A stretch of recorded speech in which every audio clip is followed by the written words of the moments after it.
Mark Anderson নামের এই ব্যক্তি সমুদ্রের গভীরে ডাইভিং করার সময় এমন এক অদ্ভুত ঘটনার সাক্ষী হয় যা সে কোনোদিনও কল্পনা করতে পারেনি। অ্যান্ডারসনের প্রায় 10 বছরের সমুদ্রের গভীরে ডাইভিং করার এক্সপিরিয়েন্স রয়েছে। সমুদ্রের অসংখ্য ছোট থেকে বড় প্রাণীদের ছবি তার ক্যামেরায় বন্দী করা আছে, কিন্তু তার কোনো ধারণাই ছিল না যে 9 সেপ্টেম্বরে ওই দিনটায় সে এমন এক ভয়ানক ঘটনার মুখোমুখি হতে চলেছে যা তার জীবনকে চিরতরে বদলে দেবে।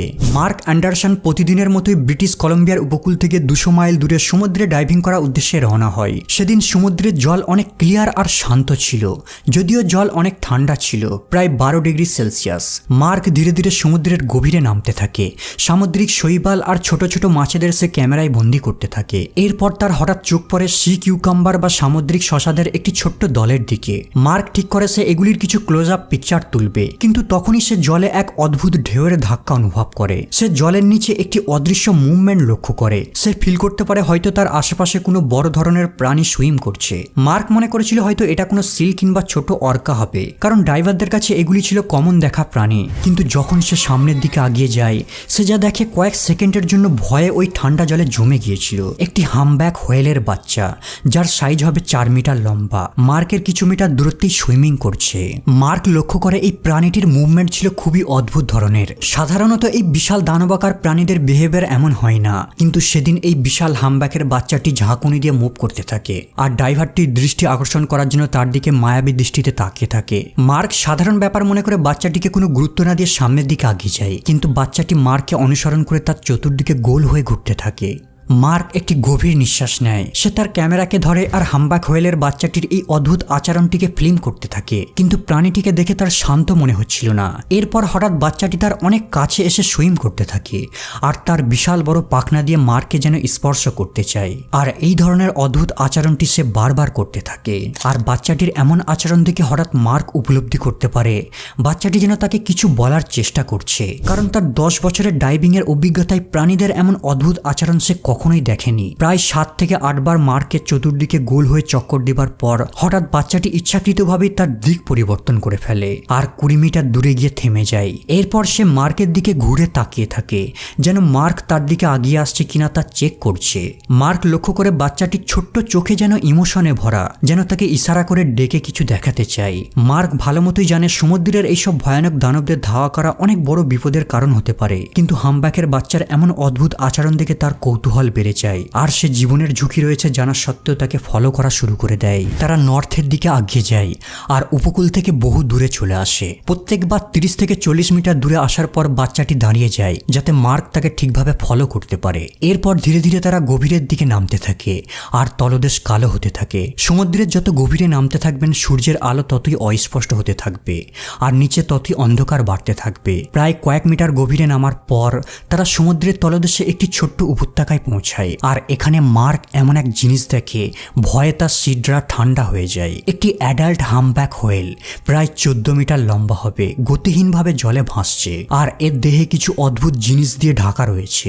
দূর থেকে দেখে মনে হচ্ছে যেন ধূসর কোনো কিছুর কোটিং করা হয়েছে। যখন মার্ক হামব্যাকটির একদম কাছে পৌঁছে যায়, সে তৎক্ষণাৎ বুঝতে পারে এগুলি বার্নাকল। আসলে রসুনের মতো দেখতে এই বার্নাকলগুলো এক ধরনের সামুদ্রিক জীব। এরা তিমির শরীরে আটকে থেকে খাবার সংগ্রহ করে, প্লাস তিমির বিশাল দেহ অন্যান্য শিকারীদের হাত থেকে এদের রক্ষাও করে থাকে।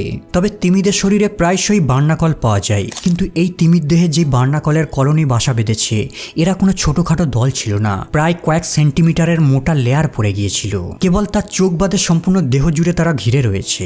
মার্ক লক্ষ্য করে যে বাচ্চাটি এই বিশাল হামব্যাকের চতুর্পার্শ্বে গোল হয়ে ঘুরছে, যেন তাকে আদর করছে। মার্কের আর বুঝতে বাকি নেই এই তিমিটি তার মা, আর সে যেন মার্ককে তার মায়ের কাছে আনতে পেরে অনেক খুশি হয়েছে। মার্ক কিছুটা সাহস নিয়ে হামব্যাকটির আরো কাছে এগিয়ে যায়, আর সে দেখতে পায় তার দেহে পরজীবী বার্নাকল এমনভাবে আটকে রয়েছে তাকে একেবারে দুর্বল করে দিয়েছে। সে কেবল তার পাখনাটিকেই নাড়াতে সক্ষম ছিল। মানুষের ক্ষেত্রে অসুস্থ মায়ের জন্য তার সন্তান যেমন ডাক্তার ডেকে নিয়ে আসে, ঠিক তেমনই মনে হচ্ছিল এই হামব্যাকের বাচ্চাটিও তার মায়ের জন্য মার্ক নামক ডাক্তার ডেকে নিয়ে আসে। মানুষের প্রতি এই বাচ্চাটির বিশ্বাস দেখে মার্ক ইমোশন হয়ে পড়ে। যেমন করেই হোক এই মৃতপ্রায় প্রাণীটিকে বাঁচিয়ে তুলতে হবে, ফিরিয়ে দিতে হবে বাচ্চাটিকে তার প্রিয় মায়ের কাছে। বার্নাকলের দল প্রাণীটির দেহকে ক্ষতবিক্ষত করে ফেলেছে। তাদের সংখ্যা এতটাই বেশি যে মার্কের একার দ্বারা এদের রিমুভ করা সম্ভব নয়। তারপরেও মার্ক বাচ্চাটির মাকে যেমন করে হোক বাঁচাতে হবে, শুধুমাত্র এই চিন্তা মাথায় রেখে তার বেল্ট থেকে ছুরি বের করে আর ধীরে ধীরে বার্নাকলগুলিকে সরাতে শুরু করে। কিন্তু এরা এতটাই শক্তভাবে তার দেহে আটকে ছিল যাতে সরানো খুবই পরিশ্রমের কাজ, আর মার্কের একার পক্ষে কোনোভাবেই এগুলিকে সরানো সম্ভব নয়। তারপরেও ডাইনিং টেবিলের সাইজের সমান কিছু অংশের বার্নাকলকে রিমুভ করতে সক্ষম হয়। এদিকে তার অক্সিজেনের সিলিন্ডার প্রায় শেষ হতে শুরু করেছে।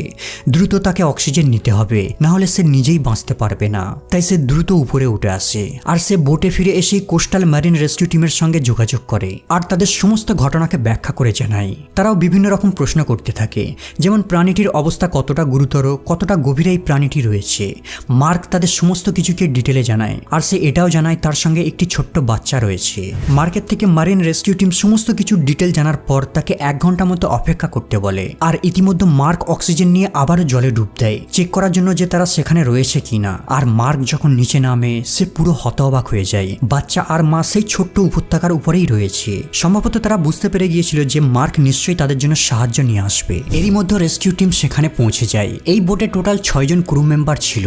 এদের মধ্যে 3 জন ছিল রেস্কিউ স্পেশালিস্ট, একজন আচরণ বিশেষজ্ঞ আর 2 জন চিকিৎসক। মার্কের দিক নির্দেশনায় তারা দ্রুত আরো 2 জন ড্রাইভার সহ সবাই সমুদ্রের গভীরে যায়। তারা বার্নাকলগুলিকে রিমুভ করার জন্য যেই হাতিয়ারগুলির ব্যবহার করছিল এগুলো মার্কের ছুরির থেকেও অনেক উন্নত আর কার্যকর ছিল।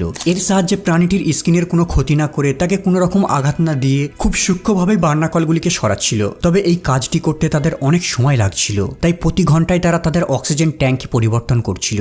যখন বার্নাকলদের সম্পূর্ণরূপে সরিয়ে ফেলা হয় এরপর ডাক্তাররা প্রাণীটিকে বিভিন্নভাবে পরীক্ষা করে আর তারা জানতে পারে এর পেটের ভিতর অদ্ভুত কিছু জিনিস রয়েছে। তারা সিদ্ধান্ত নেয় যত দ্রুত সম্ভব প্রাণীটিকে এমার্জেন্সি অপারেশন করতে হবে। তিমিটিকে অপারেশনের জন্য টাগবোটের সাহায্যে একটি সামুদ্রিক পুনর্বাসন সেন্টারে নিয়ে আসে। তাদের কাছে এটা ছিল খুবই ঝুঁকিপূর্ণ অপারেশন, কারণ তিমিটি ছিল খুবই দুর্বল, এতটাই দুর্বল হয়তো মারাও যেতে পারে। যখন তিমিটিকে ইনফ্লেটেবল র্যাফট আর টাগবোটে করে তীরের দিকে নিয়ে আসা হচ্ছিল তার বাচ্চাটিও 1 মিটার দূরত্ব থেকে তার মাকে ফলো করতে থাকে। যখন পুনর্বাসন সেন্টারে ডাক্তাররা তিমিটির অপারেশন শুরু করে তারা তিমিটির পেট থেকে এমন এক জিনিস বের করে যা দেখে সেখানে থাকা সকলেই চমকে ওঠে। একটি বড় বিষাক্ত কেমিক্যাল দিয়ে ভরা ইন্ডাস্ট্রিয়াল ফিশিং নেট তিমিটির পেট থেকে বের করা হয়। যখন তারা ল্যাবে এই ফিশিং নেটটিকে পরীক্ষা করে তারা জানতে পারে এই নেটটিকে ট্রিবিউটাইলটিন নামের এক ডেঞ্জারাস কেমিক্যাল দিয়ে কোটিং করা হয়েছিল। যখন তিমিটি এই নেটটিকে গিলে নেয় এই কেমিক্যালটি তার পাকস্থলীর অ্যাসিডে দ্রবীভূত হতে শুরু করে আর বিষটি তার রক্তের মাধ্যমে ছড়িয়ে সমস্ত শরীরকে বিষিয়ে তোলে আর ধীরে ধীরে তার সমস্ত অর্গানকে নষ্ট করতে থাকে, যাকে বলা হয় স্লো পয়জন। একবার কল্পনা করে দেখুন আপনার পরিত্যক্ত জিনিসকে যেখানে সেখানে ফেলার কারণে অবুঝ প্রাণীদের কতটা ভয়ানকভাবে মৃত্যু হতে পারে। 2000 সালে এই কেমিক্যাল দিয়ে তৈরি করা নেটের উপর ব্যান লাগানোর পরেও এখনো কিছু মানুষ এর সাহায্যে ফিশিং করে যাচ্ছে। ইতিমধ্যে তার লিভার সাধারণের চেয়ে অনেক বড় হয়ে গিয়েছে, টিস্যুতে প্রদাহ দেখা দিয়েছে। এছাড়াও তার কিডনির অবস্থা খুবই খারাপ, প্লাস তার রোগ প্রতিরোধের ক্ষমতাও অনেক কমে গেছে আর তার উপর বার্নাকলের দল তার দেহকে ইনফেকশন করে তুলেছে। কিন্তু তারপরেও এই কঠিন পরিস্থিতির মধ্যে লড়াই করে সে বেঁচে রয়েছে, এটাই ডাক্তারদের কাছে সবথেকে বেশি অবাক করেছিল। হয়তো সে তার বাচ্চাটির জন্যই বেঁচে থাকার জন্য লড়াই করছিল। যদিও বাচ্চাটি ছিল খুবই বুদ্ধিমান আর সাহসী, তাই তো সে জীবনের পরোয়া না করেও মানুষের কাছে সাহায্য ভিক্ষা চাইতে এসেছিল। কারণ এমনও অনেক মানুষ রয়েছে যারা তাদের বিপজ্জনক দানব মনে করে মেরেও ফেলতে পারত। পর্যাপ্ত চিকিৎসা করার পর ডাক্তাররা তাকে পরবর্তী 3 সপ্তাহের জন্য একটি রিকভারি পুলে রেখে দেয় আর এখানে মার্ক তাকে প্রতিদিন দেখতে আসতো। ধীরে ধীরে বিষক্রিয়ার মাত্রা কমতে থাকে, তার রক্ত চলাচল স্বাভাবিক হতে থাকে, রোগ প্রতিরোধের ক্ষমতা বাড়তে থাকে আর একটা সময় এই অসহায় তিমিটি সম্পূর্ণরূপে সুস্থ হয়ে ওঠে। এরপর তাকে সমুদ্রে নিয়ে গিয়ে মুক্ত করে দেওয়া হয়। বন্ধুরা একবার চিন্তা করে দেখুন, বাচ্চাটি যদি মার্কের কাছে সাহায্যের জন্য না আগিয়ে আসতো তাহলে আমরা কখনোই জানতে পারতাম না যে তার মা এতটা বিপদের মধ্যে রয়েছে। শেষ পর্যন্ত মার্কের সাহসিকতার কারণে তার মা আবারও নতুন করে জীবন ফিরে পায়। হয়তো বাচ্চাটি মার্কের মতো অসংখ্য মানুষের কাছে সাহায্য চাইতে এসেছিল, কিন্তু তারা কেউই মার্কের মতো হৃদয় দিয়ে তার ভাষাকে বোঝার চেষ্টা করেনি।